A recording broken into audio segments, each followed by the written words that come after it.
So next up, we have a book that I have had probably the longest. It was my parents' book. My grandparents had a copy of this. It is The Art of Maurice Sendak. This book is straight up nightmare fuel if you've never seen the inside of it. Uh, Kids getting eaten, kids getting cooked. It's a very bizarre book, and I have never known a time in my life when I did not know this book. Again, hopefully we'll get a video where I will open it up and show you some of the effect that it had on me as a child. Right now, let's just say one of the biggest influences on my entire life, The Art of Maurice Sendak. A History of Comic Books in America by Les Daniels. I just got this book this last week. It's neat. Wish it had a dust jacket. Plan to read it someday. I had heard about it on a podcast. Right next to it, another Les Daniels book, Wonder Woman, The Complete History. This is one of those Chip Kidd designed art books. It's pretty neat. I've read more of it than I have of History of Comics. I just recently became very interested in learning more about Wonder Woman and all of the bizarreness that is she, so looking forward to getting more into this. Another Chip Kidd designed art book is right next to it. Only What's Necessary. Charles M. Schulz and the Art of Peanuts. Very, very cool book. Got it for my mom for my birthday this year. Have flipped through it a few times. Can't say that I have read a whole lot of the text of it. Different Dances by Shel Silverstein. The first edition. Bought it at a comics show. I want to say I paid like $80 for it because it hadn't been reprinted at that point. It did get reprinted. You can find it anywhere now. But I have a first edition of it, which is pretty awesome, or was back when it didn't have multiple reprints. No idea how much it's worth. Funny story about that book. I took it to school with me one time. This was college. Because this girl was like, "Oh my gosh, I love Shel Silverstein." And I'm like, "Oh, I've got all these naughty comics that he drew."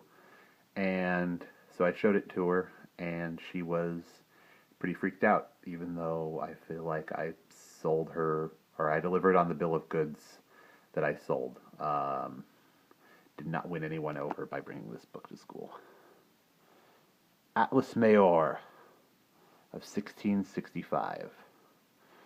And it was on the cheap rack at Barnes & Noble, but I'm still glad I have it. There's some awesome maps in here, definitely one to flip through sometime in the future. The skinny volume here, actually I'm going to tilt the camera. Headlines of History from the Seattle PI. Lots of cool things in here. We will open it up someday and look through it. Here's a Shakespeare set from the 19th century. Shortly after the Civil War, I want to say. I stayed with a friend of my mom's in summer of 2005, I want to say, because Dark Knight had just come out. She gave this to me as a going-away present. There are some really cool etchings, or not etchings, but like tin prints in this book of the actors that were playing the roles on stage in England at the time, which I think is pretty awesome. The comic strip art of Lionel Fessinger. I'm sure I'm pronouncing that wrong, which is a shame because it's an amazing book. Another Fantagraphics book. A gift to me from a friend on my 31st birthday. We will open it up and look at it in the future. Stuff and Nonsense by Frost from Fantagraphics. I got to see a lot of this book blown up in a Art Spiegelman lecture. Very cool stuff. Again, I feel a little bit bad that we're just looking at spines right now and that I'm not opening up these books and showing them to you, but I am just standing here with my camera filming all of this. So, The Best of Little Nemo in Slumberland by Stuart Tarboy and Chang. Nifty volume, really nifty. It's got Rick Marshall again, who I talked about when I was talking about Mr. Tweedledee. It's got Art Spiegelman in there. It's got a Bill Watterson testimonial. It's got a Charles Schulz testimonial, and lots of cool comics.